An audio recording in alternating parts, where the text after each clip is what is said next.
that they are working with. LAPD had been tracking the suspect for a short time through the Topanga area and has now re-engaged this suspect, especially once he slowed down there. They saw an opportunity to try and get him off the road. They're looking for any opportunity to pit that suspect or possibly even set up for a spike strip if the opportunity presents itself. But right now, as you can see, a little bit too busy on these surface streets as he comes westbound now on Satakoy off of Brothel Road, just west of Tampa Avenue, now going in the opposite direction. So he's actually made some loops through the San Fernando Valley, now heading back in the westbound direction.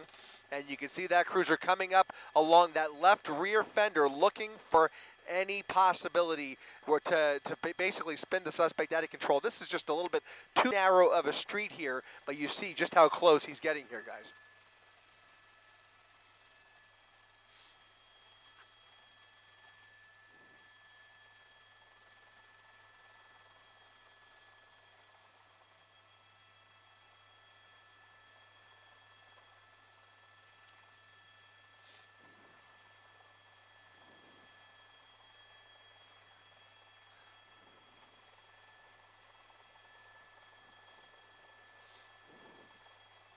Yeah, that weapon is definitely coming into play into the decision-making as they decide whether to pursue this or whether to let him go. Again, for a time, they were tracking him, but they are definitely intent on getting him off the road, knowing that he is armed and want for assault with a deadly weapon. Now coming out onto Winnetka Avenue, and we'll see how the behavior behind the wheel changes here. Again, a lot of unknowns here. We do not know if there's anybody else besides the driver inside of that vehicle. You can see the windows are kind of tinted there, difficult to see through that driver's side window. And once they pull up behind him, he has shown signs of really stepping on that gas pedal. However, that vehicle is not extremely capable of very fast speeds, does not accelerate terribly fast, but certainly fast enough to exceed the speed limit and certainly fast enough to do some damage if anybody gets in the way of that vehicle. And as you mentioned, there are people out and about on this Tuesday afternoon, and you can see just the traffic here on these surface streets is proving to be an issue here. So he is continuing to find gaps. He's continuing to accelerate away from LAPD when they pull up right behind him, but then he manages to slow down once he puts a little bit of distance between them. At one point, he was really trying to squeeze through on some of the shoulders, going through traffic lights. So he is showing signs of aggressiveness. We certainly do not know what the actual mental capacity is, but we do know that they are suspecting DUI here as one of the charges. So again, about the speed limit, maybe a little bit above the speed limit, northbound on Winnetka Avenue here. He has done a complete loop here in this part of the valley. He started over in the Topanga division, which is where they started this pursuit, and now he's making his way all the way over here. He's now straddling that double yellow line, oncoming lanes of traffic here, looking for any opportunity to evade those units.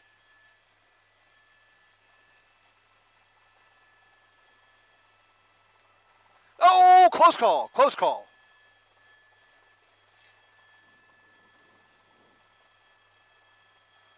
That's right. The airship is continuing to track from above. They are now in tracking mode, as you mentioned. That just those ground units are going to pull back. They're going to give him a little more breathing room. They have seen behavior behind the wheel that is a little too aggressive for their liking. Again, this all comes down to the decision of the supervisor and watch commander back at base who is watching this pursuit on television and talking to these units. You can see the airship still right overhead. Those black and whites are not too far behind. So even though they're putting less pressure on him, tracking mode still involves a lot of units and a lot of cooperation to triangulate and be in position if and when he comes to a stop or tries to bail. Maybe he will dump the vehicle and running for it, or maybe he will give up peacefully. You never know. It always is a game of cat and mouse, and now, just like that, they have given the order to go ahead and re-engage. So just in the last 20 or 30 minutes, this has been in and out of tracking mode and pursuit mode several different times already, and now they are back in pursuit mode, and he certainly is showing signs of trying to desperately get away from the black and whites. Really, you can see that behavior. You can see it visually in the difference behind the way the vehicle's behaving. You can see the way he is behaving differently and starting to speed up once again.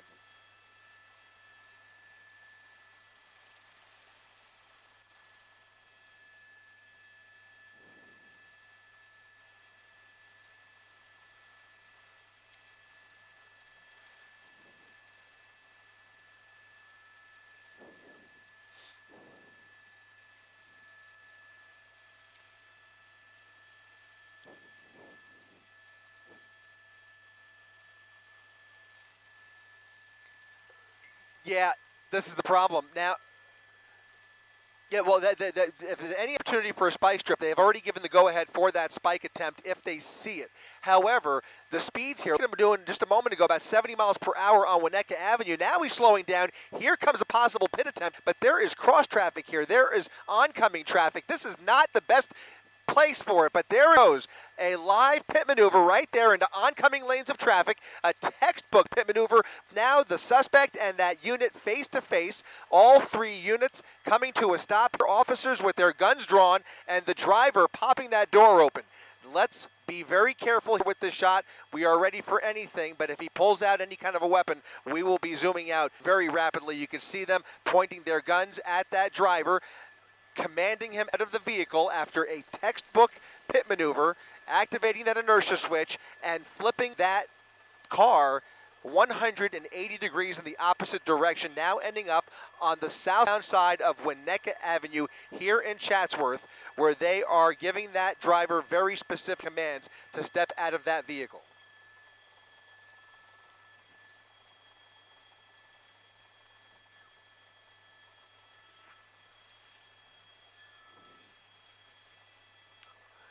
Much more reduced. He was doing at least 10 or 20 miles faster than we would normally see, and there was also oncoming traffic on Winnetka Avenue at the time, but they went for it anyways. It was definitely a risky move, but this is the job, right? This is the decision they make, and they are prepared for this termination here. So now we have at least 5 units at the termination of this pursuit.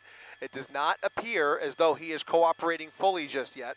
We can't hear exactly what they're saying. They are likely giving him instructions in multiple languages to coax him out of that vehicle. They have plenty of eyes on him. You can see one of those officers waving away that traffic on the other side of the intersection. They don't want more crossfire risk here. In fact, right now, if you widen out a little bit here, Rob, this is a good example. They have a lot to contend with here. Even though they have the driver stopped, if they are put in a position to use force here, look at the people at this intersection who are now in danger. They can't use force until they can clear this intersection, and right now they are in the process of getting units at this intersection to shut the street down, and so they can continue this felony stop here at Winnetka and Superior Street. That intersection is posing a lot of collateral damage at this point, so they are not going to do anything rash. They are going to instruct him out of the vehicle. Right now you can see him communicating with the driver. There are hand signals being given. There are less lethal weapons at the ready, and there are handguns at the ready. So they are bringing in more units to shut down that intersection. The driver's side door has popped open. You can see his leg sticking out there, but we have not seen the hands, and that's what there you see his left hand, but they are not seeing really clear indications of him putting his hands up. He is agitated. He is gesturing in their direction. There's a lot of noise down there. There's a lot of helicopter sounds coming from above. You see LAPD's airship right overhead. Our helicopter making a lot of noise sometimes comes into play here, but they are giving specific instructions that he is not following by my eye.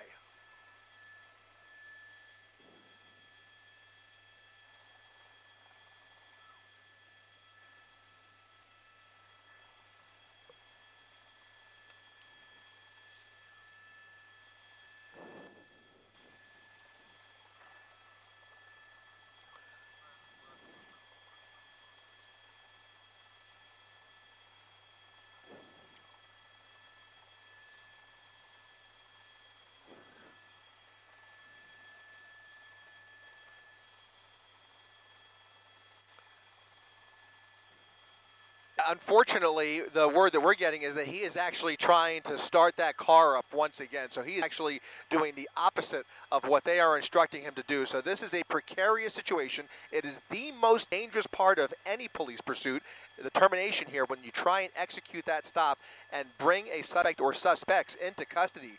When they are not complying like this, it becomes something more of a standoff. When he's trying to gas the vehicle face to face with these officers, he's trying to turn the car back on. He is not listening. He's not obeying instructions. And from what we're hearing, it appears that at least 1 or 2 of those tires are running flat. Unclear how, whether he did manage to get spiked at some point that we did not see, or whether it went flat some other way. He's now back in the vehicle, bringing his leg back in. You can see that driver's side door Now a little bit closed in here as he tries to restart the vehicle. Again, not complying with these cops.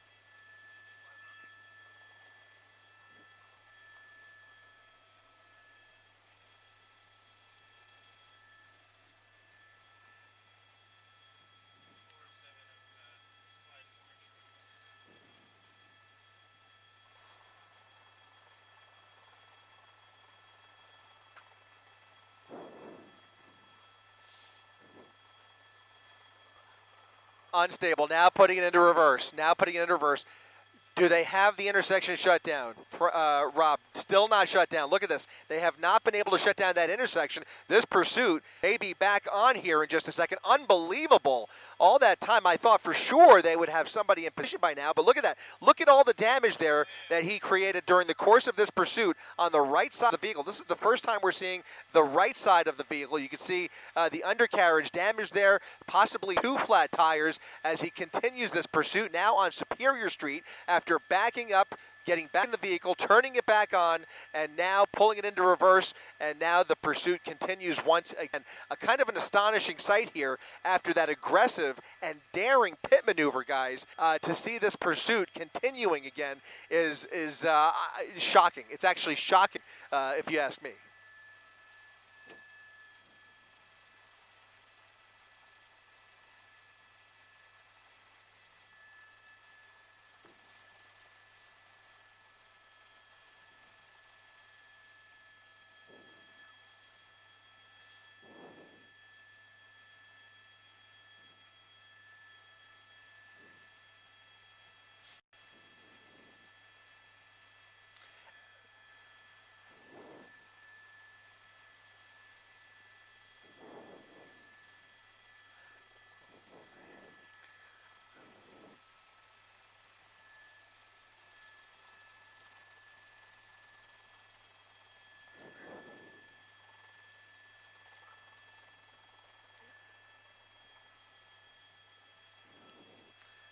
Yeah, he's definitely looks like he's got something in his hand. He appears to be alone in the vehicle. That 5-minute mark is going to come up many times in the after-action debrief of this pursuit. I can guarantee you that. There were 5 full minutes there where they tried to get the suspect out verbally without shutting down that intersection, which in most cases would have been shut down by now. But in any event, they can address that later. The pursuit is back on. We now have 5 black and whites in tow here as he continues this slow speed chase now in Chatsworth, pulling on to Maria Street and Casaba Avenue, just passing Casaba.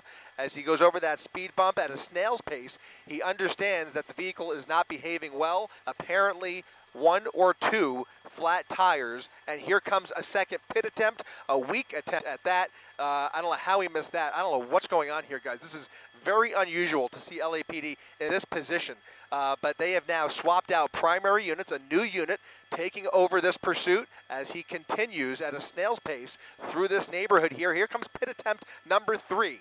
They are committed to getting this guy off the road. They have to now. There's no choice involved. They have to do it safely, though, and that is proving to be a challenge here with now going the wrong way. Now going the wrong way on Mason Avenue, pulling onto Mason Avenue over the median, and now on the correct side, here comes pit attempt number 3. Another pit attempt, a failed attempt at that, and the pursuit continues. This is wild.